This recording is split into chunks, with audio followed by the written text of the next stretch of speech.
Assalamualaikum warahmatullahi wabarakatuh. Pelaku zina, yang seringkali dikaitkan dengan dosa besar dalam pandangan agama, umumnya dianggap membawa azab yang berat, baik di alam kubur maupun di akhirat. Namun, dalam kisah ini, terdapat kejadian luar biasa yang melawan keyakinan umum, seorang pelacur yang jasadnya tetap utuh dan mengeluarkan aroma wangi, meskipun telah terkubur selama 5 tahun. Bagaimana mungkin ini bisa terjadi? Tonton video ini sampai habis agar tidak sesat.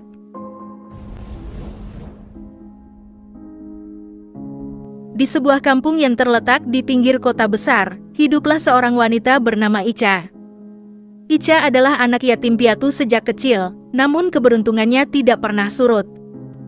Meskipun hidup dalam kesederhanaan, ia tumbuh menjadi gadis yang cerdas, penuh prestasi, dan sangat baik hati.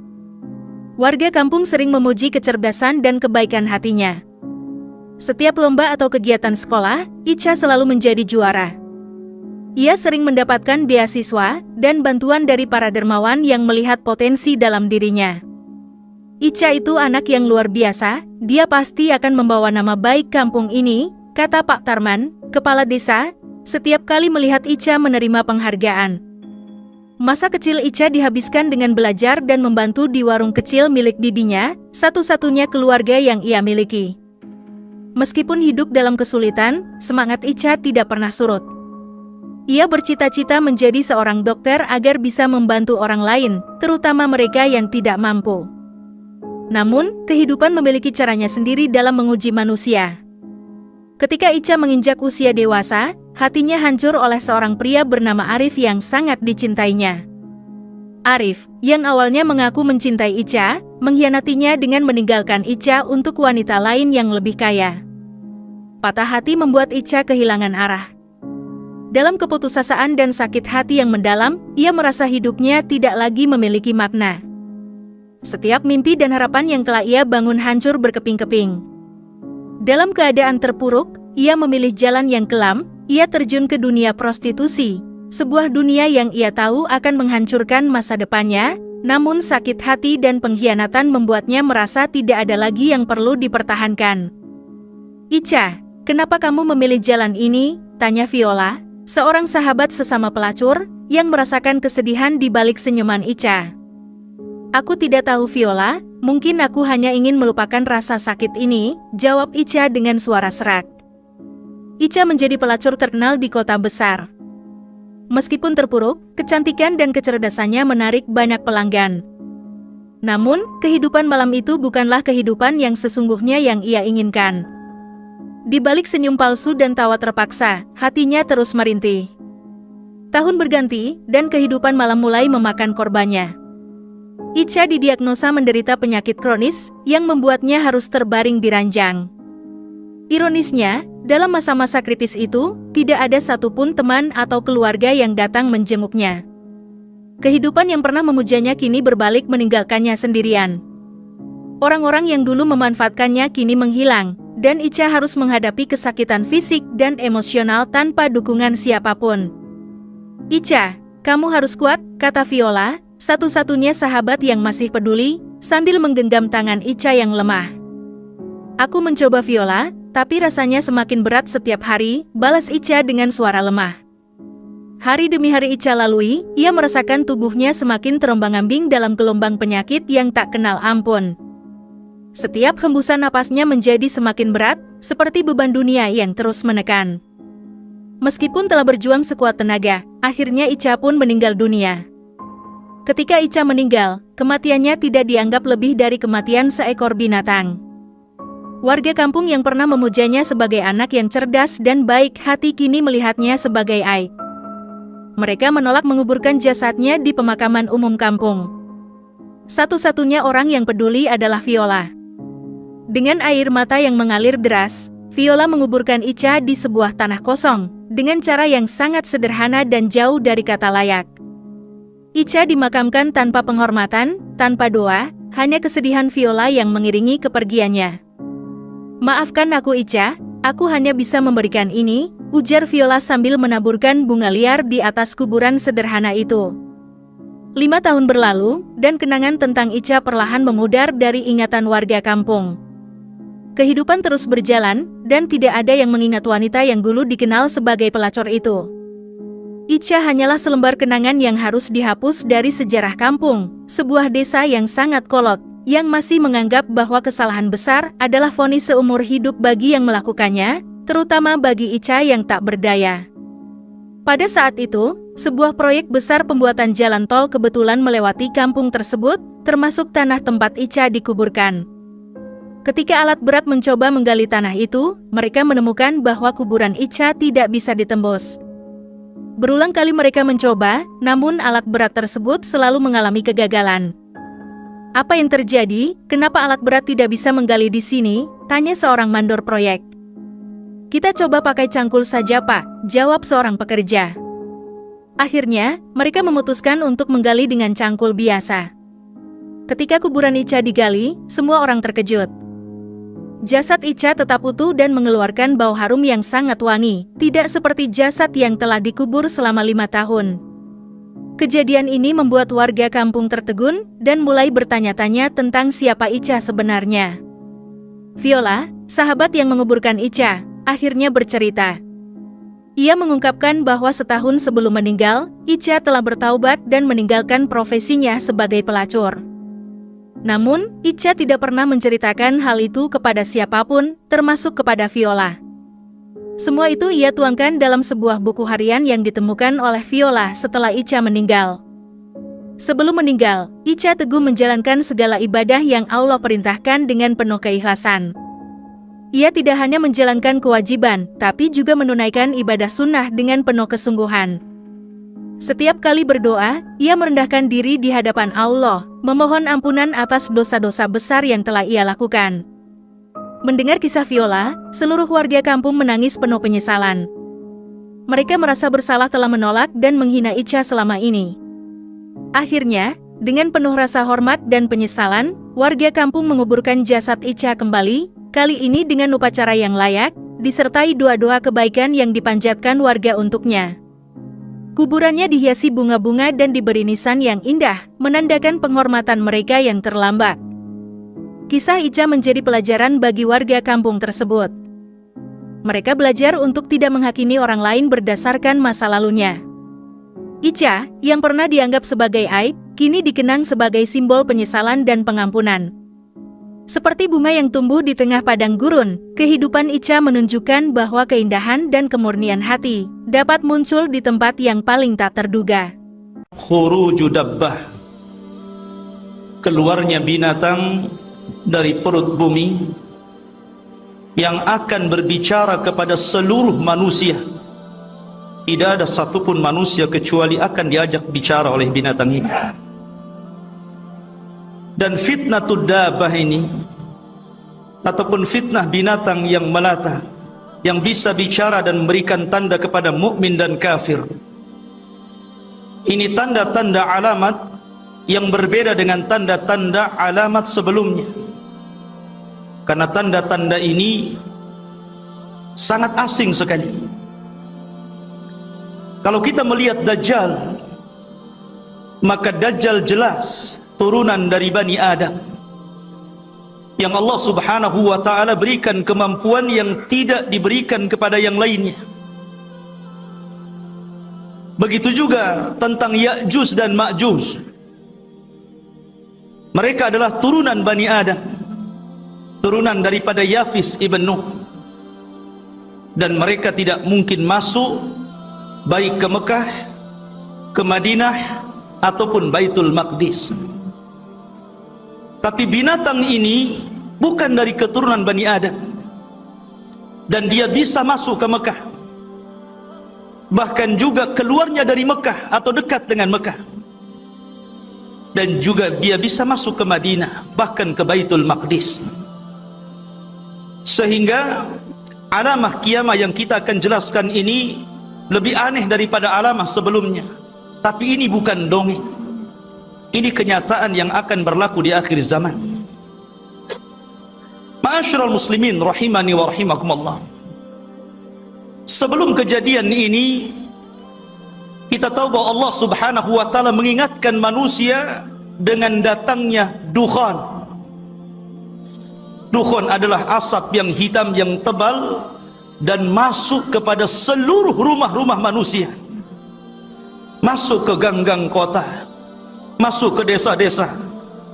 Bahkan Allah Subhanahu wa taala mengatakan, fartaqib yauma ta'tis sama bidukhanim mubin. Allah menyebutkan bahwa kelak akan ada dukhan. Walaupun sebagian para sahabat khilaf. Menurut Abdullah bin Mas'ud radhiyallahu an, dukhan ini pernah terjadi kepada orang-orang Quraisy.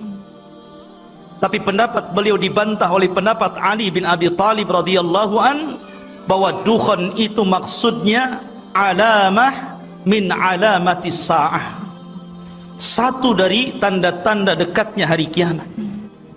Yaghshan nas hadza adzabun alim, seluruh manusia akan pingsan karena ini azab yang sangat pedih sekali.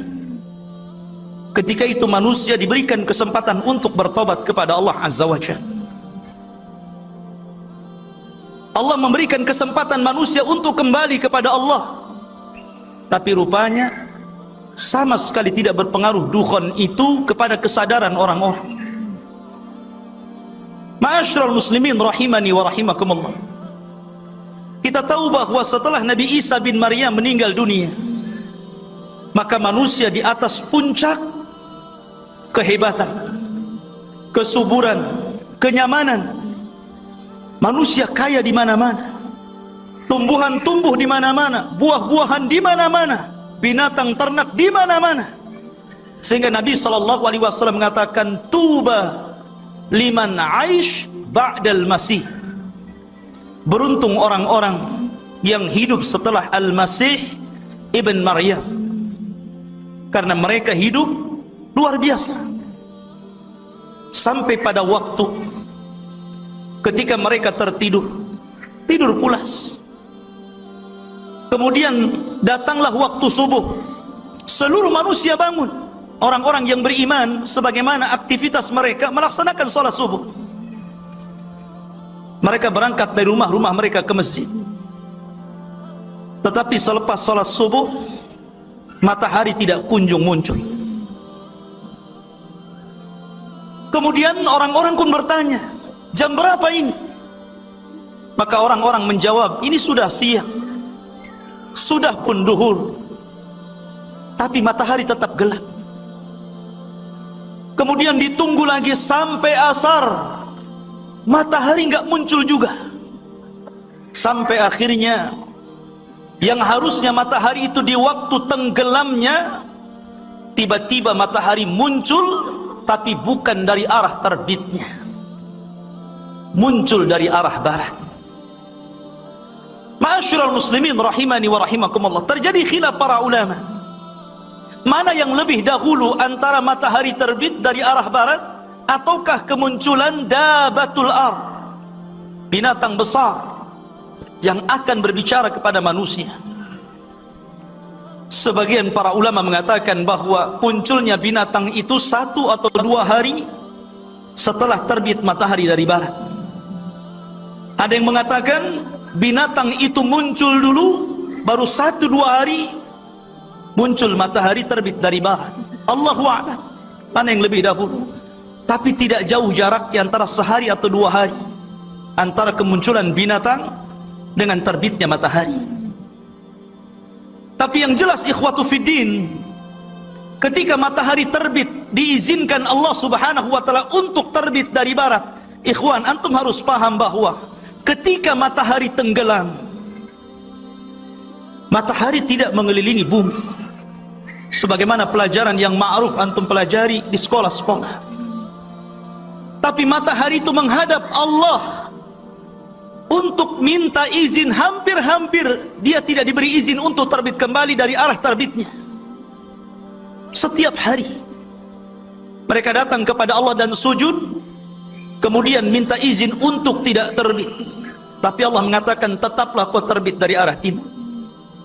Sampai pada waktunya Allah Subhanahu wa ta'ala memerintahkan matahari untuk terbit dari arah barat. Ketika matahari terbit dari arah barat, subhanallah, seluruh manusia yang mukmin semakin kuat imannya. Yang kafir semuanya masuk Islam. Yusaddiqul kadhib, tiba-tiba para pendusta menjadi jujur.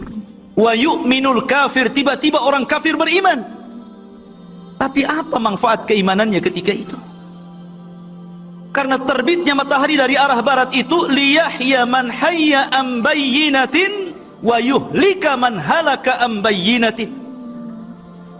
Allah Subhanahu wa taala akan meneguhkan keimanan orang yang sebelumnya beriman dan akan menghancurkan orang-orang yang sebelumnya kafir dan tidak beriman. Ketika itu para duat, para dai, para ustaz yang biasa mengajak manusia ke dalam Islam, yang biasa mengajak manusia kepada kebaikan dan ibadah kepada Allah, semuanya terhenti, tidak ada dakwah lagi. Kenapa? Percuma. Kalaupun dia berdakwah, kemudian manusia masuk ke dalam dakwahnya, beriman kepada Allah, tidak bermanfaat keimanannya. Ma'asyiral muslimin, inilah yang dikatakan di dalam Al-Quranul Karim. Allah Subhanahu wa taala berfirman, "Wa idzal waqa'al qawlu 'alaihim akhrajna lahum dabatul ard tukallimuhumun nas anna an-nasa kanu bi ayatina la yuqinun." Dan apabila ketetapan Allah sudah terjadi kepada mereka, azab Allah sudah terjadi kepada mereka, maka ketika itulah kami keluarkan dabatun minal ard, binatang yang keluar dari perut bumi, tukallimuhum, yang berbicara kepada mereka. Sesungguhnya manusia, mereka dengan tanda-tanda kebesaran kami tidak yakin. Setelah itu muncul dabah. Lah dabah ini tugasnya yang pertama kali adalah memberikan stempel. Kalau dia seorang mukmin akan distempel dahinya, kemudian keluar cahaya. Kalau dia orang kafir akan diberi tanda di hidungnya sehingga menjadi gelap. Ketika itu nama-nama manusia terangkat, tidak ada orang memanggil dengan namanya. Panggilan ketika itu cuman ada dua, ya mukmin wa ya kafir. Itu saja. Sampai dijelaskan dalam hadis yang sahih, kata-kata ini menyebar di pasar-pasar. Jadi kalau antum berjualan kemudian mengambil barang dari orang kafir, antum akan mengatakan, saya mengambil barang itu dari si kafir. Kata orang kafir, saya membeli barang itu dari si mukmin. Sudah tidak ada lagi nama-nama, yang ada mukmin dan kafir saja. Subhanallah. Tetapi sudah biasa, tidak sakit hati. Ma'asyiral muslimin, jamaah sekalian yang dirahmati Allah Subhanahu wa taala, kita akan fokus membahas misteri tentang binatang yang bisa bicara ini. Kan ini pembahasan panjang, mohon sabar. Ma'asyiral muslimin, tadi saya sudah katakan bahwa munculnya binatang ini berdekatan dengan terbitnya matahari dari barat, entah 1 hari atau 2 hari. Dan apabila telah terkumpul munculnya Dajjal, terbitnya matahari dari arah barat, munculnya dabatul ar, maka ketika itu tidak manfaat lagi iman seseorang, kecuali sebelumnya dia telah beriman. Tapi kalau sebelumnya tidak pernah beriman, kemudian tiba-tiba beriman, atau dia beriman tapi tidak melakukan kebaikan, maka ketika itu taubat tidak lagi diterima di hadapan Allah Subhanahu wa taala. Ma'asyiral muslimin, jamaah sekalian yang dirahmati Allah Subhanahu wa taala, kita akan mengenal seperti apa binatang ini sebenarnya, bagaimana rupanya. Terjadi pendapat-pendapat banyak para ulama, walaupun sebagian pendapat ini dhaif, mengambil hadis-hadis yang dhaif, ataupun pendapat-pendapat lemah dan tidak berdasar, tapi sebagai pengetahuan kita akan jelaskan. supaya ketika antum membaca sebuah makalah entah di medsos, antum tahu ini penjelasan nggak benar. Yang pertama, Al-Imam Al-Qurtubi rahimahullahu ta'ala menjelaskan bahwa binatang yang akan muncul di akhir zaman adalah min fasilati naqati saleh, anak unta Nabi Saleh yang lari ketika hendak dibunuh oleh kaum Tsamud. Kita tahu bahwa di antara mukjizat Nabi Saleh alaihi salatu wassalam mampu mengeluarkan unta bunting dari batu. Itu mukjizatnya. Lah ketika unta ini keluar kemudian melahirkan anaknya di hadapan kaum Tsamud, dan mereka merasakan nikmat yang luar biasa dengan sebab mukjizat unta Saleh ini, akhirnya mereka kufur dan belakangan kemudian menyembelih unta Saleh. Ketika ibunya sudah disembelih oleh kaum Tsamud, maka anaknya ini yasruh, berteriak, kemudian lari dan masuk ke dalam lubang, kemudian tertutup batunya dan tidak pernah keluar. Sebagian para ulama, keluarnya kelak di akhir zaman sebagaimana isyarat dari firman Allah Azza wa Jal, akhrajna, kami keluarkan dabatun minal ar, binatang yang keluar dari perut bumi tadi. Ini satu pendapat. Pendapat yang lain, bahwa binatang yang bisa bicara adalah jassasah. Anda ingat ketika saya bercerita tentang hadis Tamim ibn Aus Ad-Dari yang membawa 30 awak kapal, kemudian terdampar karena kapalnya diombang-ambingkan ombak, terdampar di sebuah pulau, kemudian masuk ke dalam hutan, tiba-tiba bertemu dengan jassasah. Jassasah adalah binatang yang tidak tahu mana depan mana belakang, berbulu semuanya dari atas sampai ke bawah, dan bisa bicara, tapi hanya berdialog sekali dengan Tamim Ad-Dari. Karena kemudian jassasah ini mengisyaratkan supaya Tamim dan rombongannya menemui seseorang yang di Borgol, yang belakangan kata Nabi SAW, innahu dajjal, orang yang kau temui itu wahai Tamim adalah dajjal. Maka yang dimaksud binatang yang bicara itu adalah jassasah yang pernah ditemui oleh sahabat Tamim ibn Aus Ad-Dari. Kemudian pendapat yang ketiga, bahwa binatang itu adalah ular yang pernah menghalang-halangi orang-orang Quraisy ketika hendak merobohkan Ka'bah dan membangunnya kembali. Karena kita tahu ketika Nabi SAW berusia remaja belasan tahun, terjadi banjir. Banjir ini merobohkan sebagian bangunan Mekah.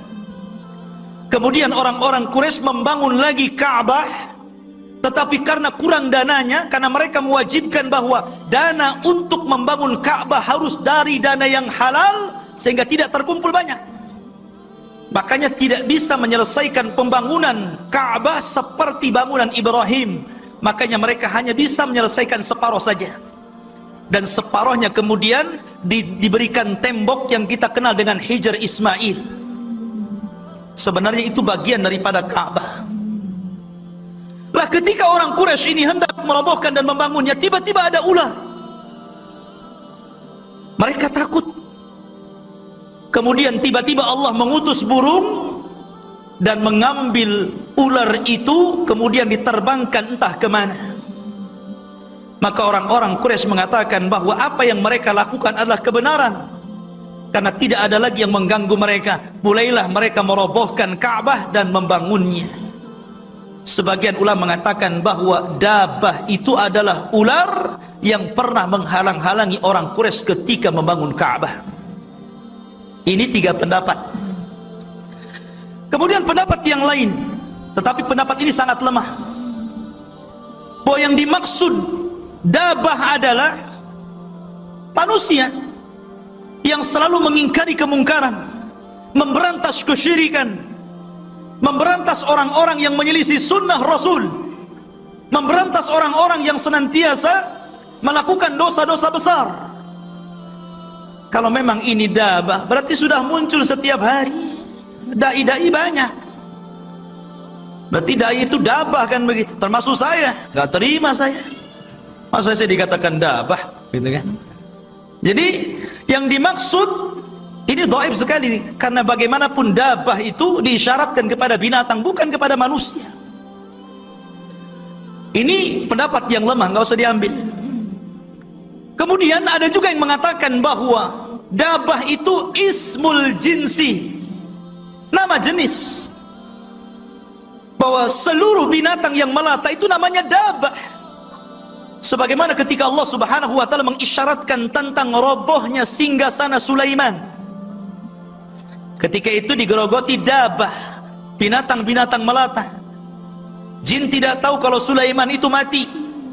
Baru setelah ada dabah, binatang itu yang menggerogoti singgasananya, Sulaiman roboh, kemudian barulah jin tahu, oh kalau dari dulu Sulaiman mati, tentu kami tidak dihinakan terus bekerja seperti ini. Menunjukkan bahwa jin tidak tahu yang gaib. Dan yang terakhir, ada yang mengatakan bahwa dabah ini memiliki seluruh sifat binatang. Ini yang aneh. Sebagaimana dikatakan oleh Al-Imam Ibnu Jurayj dari Ibnu Zubair radhiyallahu anhu, bahwa dabah itu ra'suha ra'su saurin, kepalanya seperti banteng. Kemudian ainuha ainul khinzir, matanya seperti mata babi. Wa udhunuha udhunu filin, dan telinganya seperti gajah. Wa qarnuha qarnu ailin, tanduknya seperti rusa. Wa unukuha unuqa ni'amatin, dan lehernya seperti leher-leher burung unta. Wa sadruha sadru asadin, dadanya seperti dada harimau, dada asad, singa. Wa launuha launun namar, dan warnanya seperti harimau. Wa khasiratuha khasiratu hirrin, dan rusuknya seperti rusuk kucing. Wa dzambuha dzambu kabsin, ekornya seperti kabs. Kabs itu kambing gibas, kambing yang wol, yang berbulu itu. Wa qawaimuha qawaimu ba'irin, dan tingginya seperti unta. Kayak apa itu? Coba bayangkan. Kepalanya kayak banteng, matanya kayak babi, telinganya kayak gajah, tanduknya kayak rusa, kemudian lehernya kayak burung unta, kemudian dadanya kayak asad, singa, warnanya kayak harimau, rusuknya kayak kucing, kemudian ekornya kayak ekor kambing kibas, dan tingginya seperti unta. Kayak apa coba? Bantung gambar gitu. Oh kayak gini rupanya. Ya. Ma'asyiral muslimin rahimani. Kemudian dalam riwayat yang dhaif, tapi dhaif, binatang itu membawa dua barang pusaka. Satu tongkatnya Nabi Musa, dan satunya stempelnya stempel Sulaiman. Jadi kalau dia memukul orang-orang yang beriman, maka akan dipukul oleh tongkat Musa dahinya dan akan bercahaya. Ada yang mengatakan sebaliknya, di stempel Sulaiman kemudian akan bercahaya. Dan apabila ketemu orang kafir, maka akan dipukul hidungnya sehingga gosong. Ini yang menandakan mana mukmin mana kafir ini. Ma'asyiral muslimin, jamaah sekalian dirahmati Allah Subhanahu wa taala. Kemudian dari mana keluarnya? Dan di mana sekarang ini dia? Kalau Dajjal jelas, Nabi SAW mengisyaratkan di mana keluarnya. Ya'juj dan Ma'juj juga jelas. Nabi SAW mengarahkan ke arah timur. Tapi dabah ini terjadi banyak khilaf para ulama. Walaupun ada kesepakatan di antara ulama bahwa dia akan muncul di Mekah atau berdekatan dengan kota Mekah. Tidak akan muncul di situ. Pendapat yang pertama, dan ini pendapat Abdullah ibn Buraidah, bahwa Dabah itu akan keluar dari sebuah perkampungan padang pasir. Disitulah dia pernah berjalan bersama Rasul. Kemudian Rasul berhenti. Kata Nabi SAW, "Hadza maudhi'ud dabbah." Disinilah kelak binatang yang bicara itu muncul. Ini menurut Abdullah ibn Buraidah. Ada yang mengatakan bahwa perkampungan itu di daerah Tihama. Yang kata Nabi SAW apabila menyebutkan amalan-amalan mengisyaratkan kalau enggak dengan gunung Uhud, gunung Tihama.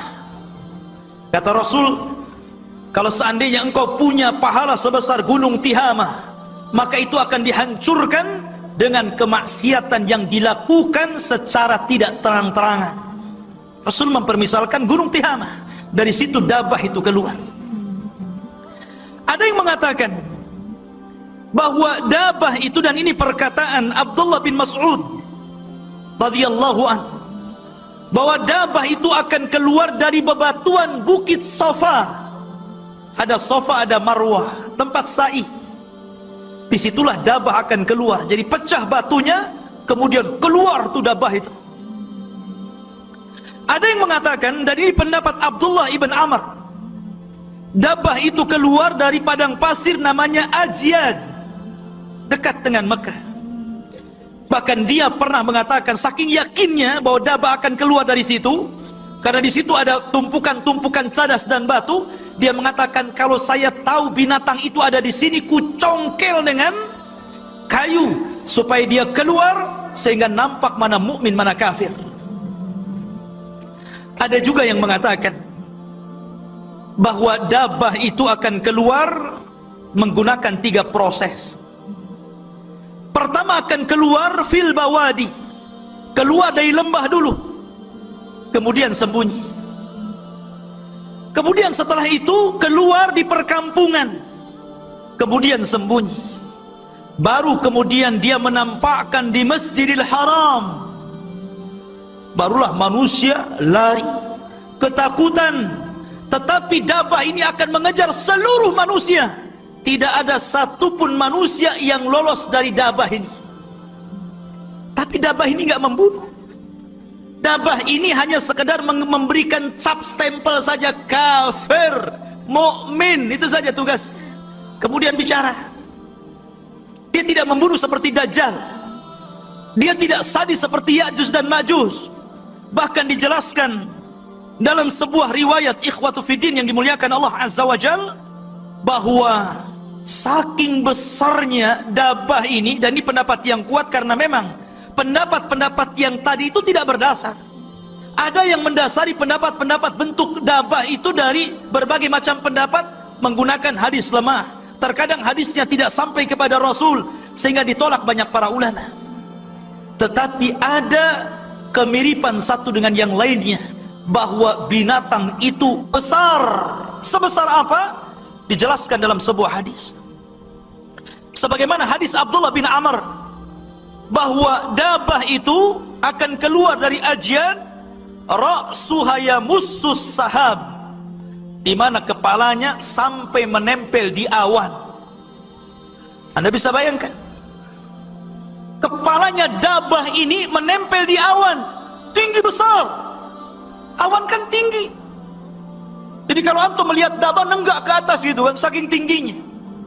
Bahkan dijelaskan, wa ma kharajat rijluha minal ar, ketika kepalanya menempel di awan, kakinya belum keluar dari tanah. Sebesar apa itu? Raksasa kan? Makanya wajar takut manusia. Tapi dia akan keluar mengelilingi dunia. Tidak ada satu tempat pasti ke situ dan memberikan cap stempel mukmin dan kafir.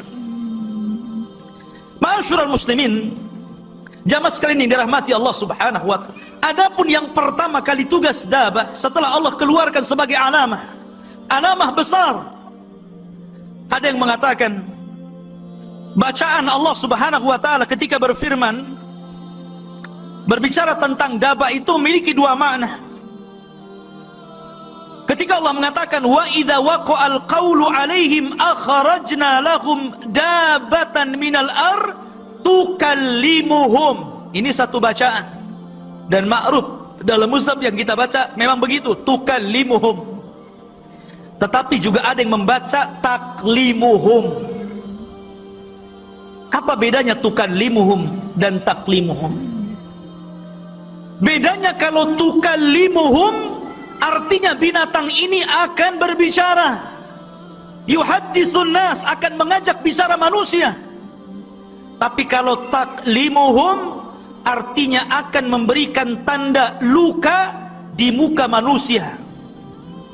Makanya kata Abdullah bin Abbas, seorang ahli tafsir, bahkan dikatakan Sayyidul Mufassirin, mengatakan bahwa kullan yaf'al, boleh-boleh dua-duanya terjadi. Artinya ketika dabah ini keluar, binatang yang bisa bicara yang besar sekali keluar, maka yang pertama kali dia akan menstempel di dahi seorang yang beriman dan dikatakan mukmin, dan akan melukai hidung orang kafir sehingga gelap dan dikatakan kafir. Ketika itu dia akan bicara dan akan mengatakan innan nas kanu bi ayatina la yuqinun. Inilah pembicaraannya. Innan nas, sesungguhnya manusia, kanu mereka, bi ayatina, dengan tanda-tanda kuasa Allah mereka tidak yakin. Inilah ucapan yang akan diucapkan binatang ini, menyinggung orang-orang kafir, bahwa orang-orang kafir itu baru sadar, baru mau beriman kepada Allah Azza wa Jalla ketika seluruh tanda-tanda yang keluar menutupi taubat-taubat mereka. Tapi percuma taubat mereka, apa lagi? Bahkan ketika seorang kafir kemudian melihat binatang itu, dia langsung berwudu, bertobat kepada Allah, kemudian sholat, tiba-tiba binatang itu ada di belakangnya. Al-an tusalli ya fulan, rupanya kau baru sekarang mau sholat ya? Nggak akan diterima sholatmu. Sampai seperti itu. Jadi setiap ada orang yang sholat, al-an tusalli, oh sekarang kau mau sholat ya? Sebelumnya kau kemana? Percuma mereka sholat. Dari sini ikhwatu fillah yang dimuliakan Allah Subhanahu wa ta'ala, bahwa ketika itu semua manusia mampu membedakan mana mukmin dan mana yang kafir. Ma'asyiral muslimin yang dimuliakan Allah Subhanahu wa ta'ala. Kemudian para ulama mengatakan bahwa hadis-hadis tentang masalah dabah ini sangat banyak sekali, dan disebutkan dalam sebuah riwayat. Contohnya riwayat yang dikeluarkan Imam Muslim dari Abi Hurairah radhiyallahu an. Kata Nabi sallallahu alaihi wasallam, "Thalathun idza kharajna la yanfa'u nafsan imanuha lam takun amanat min qablu aw kasabat fi imaniha khaira." Kata Nabi sallallahu alaihi wasallam, 3 perkara kalau keluar dan tiga-tiganya keluar semua, maka tidak akan bermanfaat lagi orang yang beriman kalau sebelumnya dia tidak beriman, atau orang yang beriman dan tidak melakukan kebaikan, tidak bermanfaat lagi amalan mereka. Kata Nabi sallallahu alaihi wasallam, tulu'us syamsi min maghribiha, ketika munculnya matahari dari arah barat. Wad-dajjal, munculnya dajjal. Wadabatul ardi, munculnya binatang besar setinggi awan dan akan mengajak bicara manusia-manusia di zaman itu. Apabila 3 perkara terkumpul, maka keimanan seseorang tidak lagi bermanfaat. Makanya wajar kalau sebelumnya, sebelum muncul ini, Allah Subhanahu wa ta'ala kirim dukhan. Harusnya ketika mereka melihat dukhan, melihat asap yang tebal di langit, kemudian masuk ke rumah-rumah mereka, yaghshan nas, membuat manusia pingsan, di situ ada kesempatan mereka bertobat harusnya. Tapi rupanya tidak juga. Mereka tetap kufur kepada Allah Subhanahu wa taala. Baru setelah terbit matahari dari barat, seluruhnya menangis. Yang mukmin seluruhnya mukmin, yang mukmin semakin kuat keimanannya, dan yang kafir menjadi mukmin. Tapi apa manfaatnya? Nggak ada lagi. Kemudian diperkuat dengan munculnya dabah tadi, dan jelas-jelas memberikan stempel. Stempel itu tidak mungkin dihapus, itu masalahnya. Nggak bisa dihapus. Sehingga ketika tidak bisa dihapus itulah, maka tidak bisa seorang mukmin berubah menjadi kafir, orang kafir berubah menjadi muslim. Makanya dalam riwayat, liyahya man hayya am bayyinatin wa yuhlika man halaka am bayyinah. Supaya lebih keistiqomahan orang-orang yang beriman makin beriman, tapi hancurlah orang-orang yang sebelumnya kufur atau beriman dan sebelumnya tidak beramal saleh. Maka ketika itu Nabi SAW mengatakan, badiru bil a'mal. Kata Nabi SAW, badiru bil a'mal. Bersegeralah kalian melakukan amal saleh sebelum datang 10 tanda kiamat besar. Dalam riwayat 6 tanda kiamat besar. Kemudian Rasul menyebutkan salah satunya khurujud dabbah, keluarnya binatang yang bicara ini. Ma'asyiral muslimin rahimani wa rahimakumullah. Kemudian Allah mengisyaratkan dalam Al-Quran surah Al-An'am ayat 158. Allah mengatakan, hal yang durun illa an ta'tiyahumul malaikatu aw ya'tiya rabbuka aw ya'tiya ba'du ayati rabbika yauma ya'ti ba'du ayati rabbika la yanfa'u nafsan imanuha lam takun amanat min qablu au kasabat fi imaniha khaira. Hampir semakna dengan hadis Abu Hurairah yang saya baca tadi. La yanfa'u nafsan imanuha, imannya tidak bermanfaat lagi. Lam takun amanat min qablu, kalau sebelumnya tidak beriman. Au kasabat fi imaniha khaira, ataupun beriman tapi tidak pernah beramal saleh. Kata Rasul, badiru bil a'mal. Bersegeralah kalian beramal. Padahal ikhwan, di zaman Nabi SAW ada seorang kakek-kakek datang kepada Rasul. Seluruh dosa sudah dilakukan dia. Namanya kalau sudah kakek itu kan pengalaman dosanya lebih banyak dibandingkan anak muda. Karena sudah kakek kan gitu, waktu berbuat dosanya itu panjang.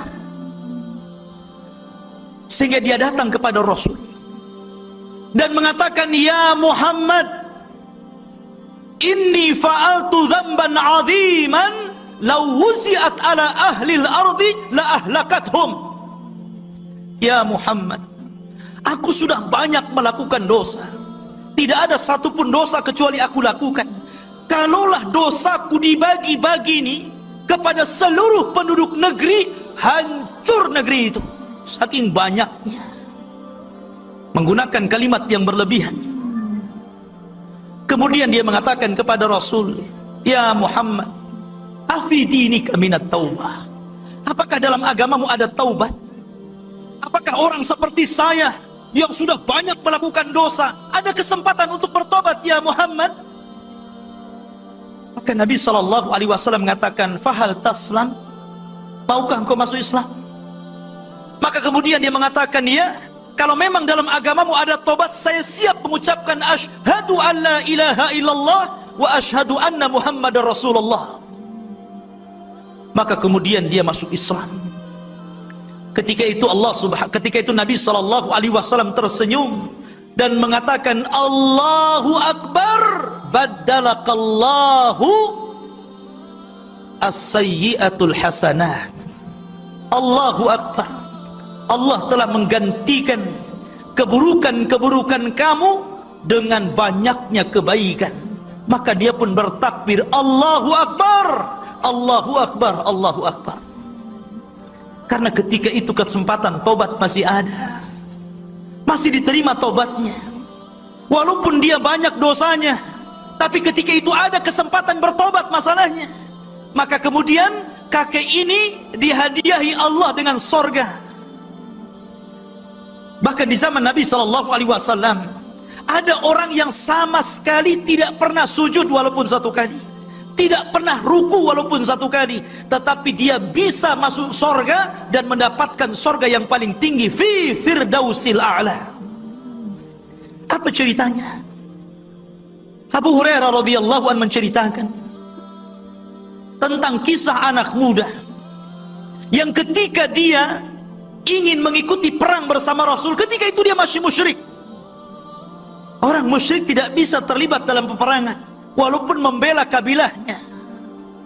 Maka kemudian Rasul mensyaratkan, kalau engkau ingin bergabung dengan pasukan kami, bersyahadat. Maka dia pun bersyahadat, kemudian masuk dalam pertempuran, maka dia pun syahid. Maka orang ini tidak pernah sujud walaupun sekali, tidak pernah ruku walaupun sekali, tapi Allah masukkan ke dalam sorga yang paling tinggi karena syahid. Ya, di zaman itu masih ada kesempatan untuk bertobat, termasuk di zaman sekarang masih ada kesempatan untuk bertobat. La taqnatu min rahmatillah. Jangan pernah Anda putus asa dengan rahmat Allah, karena sebesar apapun dosa Bani Adam, kalau datang kepada Allah tidak melakukan kesyirikan, pasti diterima tobatnya. Bukankah Allah yang mengatakan dalam hadis qudsi, wahai anak Adam, kalau dosamu melambung sampai ke langit, atau kalau dosamu sampai sebesar bumi, tapi engkau datang kepada Allah tidak menyekutukan Allah, kemudian bertobat, aku ampuni seberat itu pula dosa kalian dengan ampunan yang banyak. Artinya bahwa masih ada kesempatan bagi kita untuk bertobat sebelum tanda-tanda kiamat ini muncul. Karena ketika itu ikhwatu fiddin, ketika semua sudah dicap anta mu'min, anta kafir, kemudian orang hanya itu yang disebut-sebut, baik tetangganya mukmin ataupun kafir, mereka memanggil dengan mukmin kafir itu saja, maka kondisi manusia semakin lama semakin buruk. Ketika mereka kemudian sudah tidak peduli dengan maksiat, tidak takut lagi menjadi biasa matahari dari barat, sudah tidak aneh lagi karena lamanya waktu, maka mereka lupa bahwa ini tanda-tanda kiamat besar. Mereka berzina di jalan, mereka lari kepada syaitan, menjauhi tauhid. Ketika itu Allah kirim angin. Angin inilah kemudian mewafatkan seluruh orang-orang yang beriman, sampai pun orang punya keimanan walaupun sebiji zarah. Antum tahu biji zarah? Biji zarah itu kalau antum lihat ada debu yang ngapung, tidak bisa dilihat kecuali lewat alat. Lewat alat itulah antum tahu di sini banyak debunya.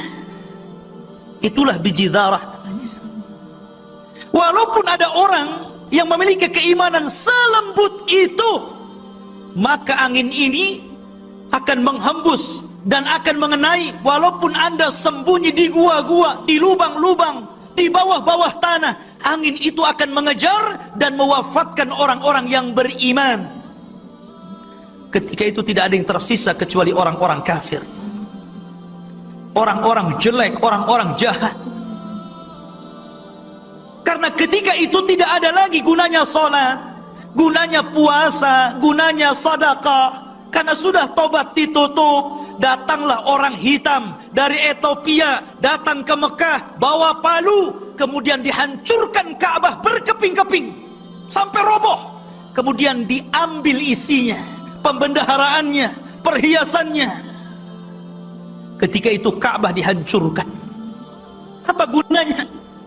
Nggak berfungsi lagi Ka'bah ketika itu. Mau haji, buat apa haji? Nggak ada gunanya haji. Tobat Anda sudah tidak diterima. Ya. Mau sholat tidak diterima sholatnya, mau sedekah tidak diterima. Maka Ka'bah sudah tidak berfungsi. Makanya wajar kalau datang orang yang hitam dari Habasyah, dari Ethiopia, membawa palu, kemudian menghancurkan Ka'bah berkeping-keping itu, karena tidak ada lagi manfaatnya apabila telah keluar alamah-alamah besar ini. Maka manusia tinggallah yang jelek-jelek ini. Ketika itulah kemudian Allah subhanahu wa ta'ala mengeluarkan api min qa'ri adnin, dari arah Aden, Adan itu mana? Yaman. Disitulah Allah subhanahu wa ta'ala keluarkan api. Api ini menggiring seluruh manusia ila mahsyarihim, ke tempat berkumpulnya mereka. Di mana? Di Syam. Seluruh manusia ketika itu akan berkumpul di Syam. Api ini yang menggiring seluruh manusia. Ketika tidak ada manusia yang tersisa kecuali mereka berkumpul di negeri Syam, disitulah Allah subhanahu wa ta'ala memerintahkan malaikat peniup trompet atau sangkakala, dan disitulah ikhwatu fiddin Allah subhanahu wa ta'ala menghancurkan alam semesta ini. Kullu man 'alaiha fan wa yabqa wajhu rabbika dzil jalali wal ikram. Seluruh manusia hancur, bahkan seluruh malaikat mati, sampai pun kepada Jibril, Mikail, Israfil, sampai pun kepada malakul maut. Allah hancurkan, Allah wafatkan semuanya. Ketika itulah Allah subhanahu wa ta'ala mengatakan, limanil mulkul yaum, limanil mulkul yaum. Kalian sudah tahu siapa raja kalian? Siapa raja kalian? Saya raja kalian. Saya bisa menghancurkan kalian. Ketika itu Allah subhanahu wa ta'ala mengatakan, limanil mulkul yaum. Kalian sudah tahu ini milik siapa. Ma'asyiral muslimin, ini bukan cerita, ini bukan dongeng. Ini akan berlaku. Dan ini bagian daripada iman kepada hari akhir. Satu di antara rukun iman yang 6 yang wajib seorang mukmin untuk mengimaninya. Oleh karena itulah ikhwatu fiddin, mumpung ada kesempatan bertobat kepada Allah Azza wa Jalla. Ceritakan kisah-kisah ini ke anak-anak kita. Karena demi Allah, Dajjal tidak mungkin keluar ketika tidak ada yang cerita di mimbar-mimbar. Ketika tidak ada yang mengajarkan di tempat-tempat majelis ilmu, ketika manusia sudah lupa menyebut-nyebutnya, makanya ada kata-kata Dajjal tidak mungkin keluar illa fi khiffatin minal ilmi. Ketika manusia lemah ilmu, manusia sudah meninggalkan ilmu, Dajjal tidak mungkin disebut-sebut, sudah keluar. Dan ingat, tanda-tanda kiamat besar itu berbeda dengan tanda-tanda kiamat kecil. Kalau tanda kiamat kecil itu lama keluarnya, tapi kalau tanda-tanda kiamat besar, sebagaimana hadis yang sahih, kalau sudah satu keluar, maka akan tataba, yang lainnya akan mengikut, terus mengikut, sampai Allah kiamatkan seluruh alam semesta ini. Jadi akan tasalsul terus-terusan. Ya. Makanya ikhwatu fiddin, jangan kira kemudian kita merasa, Dajjal kan masih lama, Isa al-Masih masih lama. Kata siapa? Bukankah tanda-tanda alamat ini dirahasiakan Allah subhanahu wa ta'ala? Kalau Allah berkehendak, tinggal merangkai dua kata, kaf, nun, kun. Selesai. Kun, fayakun. Dengan kaf dan nun terjadi. Ma'asyiral muslimin rahimani wa rahimakumullah. Maka banyak kesempatan. Makanya kenapa Nabi SAW mengatakan badiru bil a'mal fitanan. Segera beramal. Kalau sudah banyak fitnah nih, hari ini sudah banyak fitnah. Kita lihat fitnah di mana-mana. Apa yang disabdakan Rasul, akan terjadi peperangan di Yaman, sudah terjadi. Akan terjadi peperangan di Irak, sudah terjadi. Akan terjadi peperangan di Syam, sudah terjadi. Ini sudah terjadi banyak sekali. Karena tanda-tanda kiamat itu ada yang berkaitan dengan langit, dan itu sudah terjadi. Waqtarabatis sa'atu wan syaqqal qamar. Di zaman Rasul pernah terjadi. Ketika bulan terbelah menjadi dua. Kemudian gempa di bumi. Kata Nabi SAW akan terjadi thalathu khasfin. Khasfun bil masyrik, wa khasfun bil maghrib, wa khasfun bi jaziratil Arab.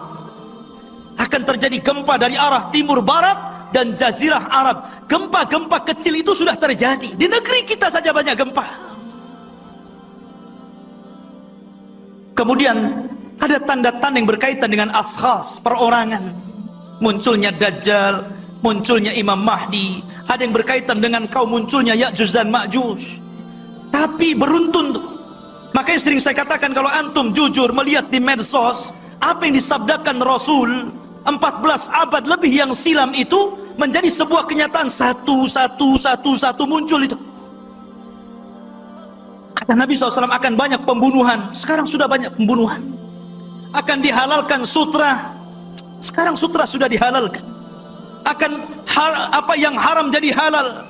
Orang yang kemudian mencari rezeki tidak peduli halal dan haram, sekarang sudah banyak di mana-mana. Apalagi yang ditunggu? Ya mungkin generasi kita masih bisa kembali ke dalam hak, ke dalam sunnah, kembali kepada Al-Quran. Tapi apakah bisa menjamin generasi setelah kita sama dengan kita? Minimalnya ikhwatu fiddin, ku anfusakum wa ahlikum nara. Itu minimalnya. Jaga diri kalian dan keluarga kalian. Karena ketika manusia dibangkitkan, Allah katakan, wa akhrajatil ardu athqalaha. Ketika bumi mengeluarkan beban-beban beratnya, mengeluarkan jiwa-jiwa yang dikubur kemudian dibangkitkan kembali. Ketika itu manusia ketika bangkit, mereka akan dibangkitkan ashtatan liyurau a'malahum, dengan berbagai macam bentuk. Mereka lari ke sana, yang sana lari ke sini, yang sana lari ke sini, bertabrak sana dengan sini. Itu pertama kali dibangkitkan, ikhwan. Orang kebingungan, orang kafir mengatakan, malaha, ada apa ini? Tapi orang-orang yang beriman mengatakan, hadza ma wa'adakum rabbukum. Inilah yang dijanjikan Allah kepada kalian. Kalian sudah mengingkari hari berbangkit, inilah hari berbangkit. Tapi orang-orang yang beriman, walladzina amanu wattaba'athum dzurriyyatuhum biimanin alhaqna bihim dzurriyyatahum. Tapi orang-orang yang beriman, yang diikuti keimanannya oleh keluarganya, oleh anak cucunya, maka ketika manusia sedang kebingungan, mereka menjadi keluarga besar, berkumpul. Minimalnya ketika kita berkumpul dengan keluarga yang sama-sama beriman, ketika hari kita dibangkitkan, kita merasa tenang. Kehidupan dalam kuburan jauh lebih panjang dibandingkan kehidupan di dunia. Nabi SAW bersabda, a'maru ummati baina sittina wa sab'in. Bahwa usia umatku itu hanya berkisar 60 sampai 70 tahun saja. Sedikit yang lewat 70 tahun. Kalaupun ada usia yang sampai 100 tahun, itu sedikit sekali. Tapi kebanyakan di bawah 70 tahun, umumnya umat Rasul itu sudah meninggal dunia.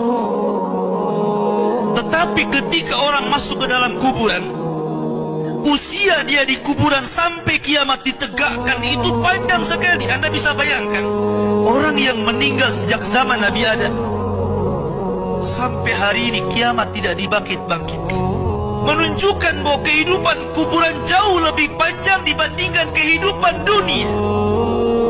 Dari sinilah maka wajar seorang mukmin harus takut. Takut dengan kehidupan kuburan. Ma'asyiral muslimin yang dimuliakan Allah Azza wa Jalla. Tetapi para ulama mengatakan, apakah orang yang mendapatkan adab kubur itu munqati atau mustamir, terus menerus ataukah terputus? Kata para ulama, adab kubur itu hanya terputus dengan tiupan sangkakala Israfil. Ketika itulah Nabi SAW menceritakan bahwa Allah Subhanahu wa Ta'ala memerintahkan kepada Israfil untuk meniup sangkakala yang pertama. Disinilah adab kubur terputus. Karena ketika itu seluruh orang mati,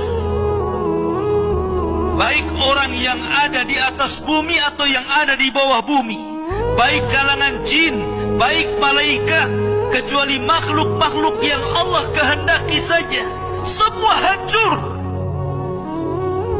Dan Abu Hurairah radhiyallahu anhu menceritakan kehancuran bumi setelah tiupan sangkakala itu adalah 40.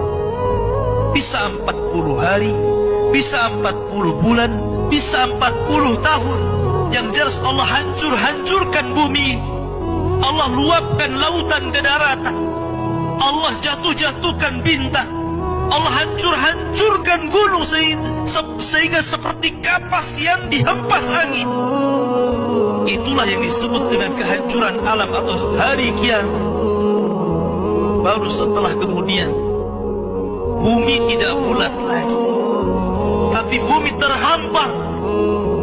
Allah ganti bumi yang kita pijak dengan bumi yang baru. Itulah yang disebut dengan padang mahsyar. Maka disitulah Allah subhanahu wa ta'ala memerintahkan Israfil untuk meniup sangkakala kebangkitan. Yang kedua kalinya Israfil pun kemudian meniup sangkakala. Maka dari situlah manusia keluar dari perut bumi. Wa akhrajatil ardu athqalaha. Allah keluarkan beban-beban beratnya. Disitulah orang-orang yang beriman, ketika mereka muncul dari kuburan, maka mereka akan berkumpul dengan keluarganya. Allah mengatakan, alladzina amanu wattaba'athum dzurriyyatuhum biimanin alhaqna bihim dzurriyyatuhum. Orang-orang yang beriman, kemudian keimanan diikuti oleh keluarganya, oleh istrinya, oleh suaminya, oleh bapaknya, oleh anak-anaknya, oleh cucu-cucunya. Maka ketika mereka dibangkitkan dari kuburan, mereka langsung berkumpul menjadi satu keluarga. Dan itu sebuah ketenangan. Tapi orang-orang di luar daripada beriman, mereka keluar dari perut bumi seperti dua binatang. Pertama Allah contohkan dengan laron yang berterbangan. Anda bisa melihat laron apabila terbang di atas lampu atau di sekitar lampu. Lihat bagaimana cara terbangnya. Mereka akan saling tubruk dengan kawan-kawannya. Karena pada hari itu anak lari dari orang tuanya, suami lari dari istrinya, orang tua lari dari anaknya. Terkadang mereka bertubruk satu dengan yang lainnya. Yang kedua seperti belalang kal jaradil muntashir. Pertama seperti laron dulu, lari sana lari sini, yang dari barat ke timur, yang dari timur ke barat, yang dari selatan ke utara, yang dari utara ke selatan. Mereka kacau sehingga mereka mengatakan, ya wailana man ba'athana min marqadina. Celaka, siapa yang membangunkan aku dari tidurku? Tapi orang-orang yang beriman hanya mengatakan, hadza ma wa'adar rahman wa sadaqal mursalin. Inilah janji Allah kepada kalian dan benarlah ucapan para rasul. Baru setelah itu dari padang mahsyar berteriak seorang yang Allah suruh untuk berteriak. Mulailah kemudian mereka teratur. Maka mereka akan berjalan ke satu titik. Disitulah yang disebut dengan padang mahsyar. Mereka akan tinggal selama 50 tahun telanjang, kembali tidak dikhitan, tidak pakai sandal, matahari dekatkan 1 mil, keringat bercucuran, tidak ada makan, tidak ada minum. Mereka berdiri 50 tahun. Sehingga akhirnya orang-orang saleh mereka berkumpul, datang kepada Adam minta syafaat. Adam memberikan udzur, tidak sanggup memberikan syafaat. Kata Adam, datanglah kalian kepada Nuh, karena dia Rasul pertama dalam Islam, Rasul pertama setelah Adam. Maka mereka pun kemudian datang kepada Nuh. Nuh pun memberikan udzur, datanglah kalian kepada Ibrahim, karena dia Khalilur Rahman. Maka mereka datang kepada Ibrahim. Kata Ibrahim, aku tidak sanggup berikan syafaat, datanglah kalian kepada Musa, karena dia Kalimur Rahman. Ketika mereka datang kepada Musa, kata Musa, datanglah kepada Isa.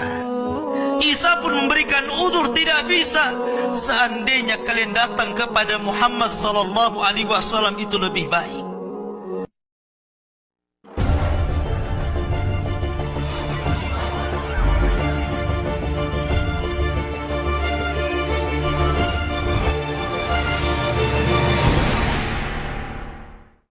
Semoga kisah ini dapat menginspirasi kita semua. Wassalamualaikum warahmatullahi wabarakatuh.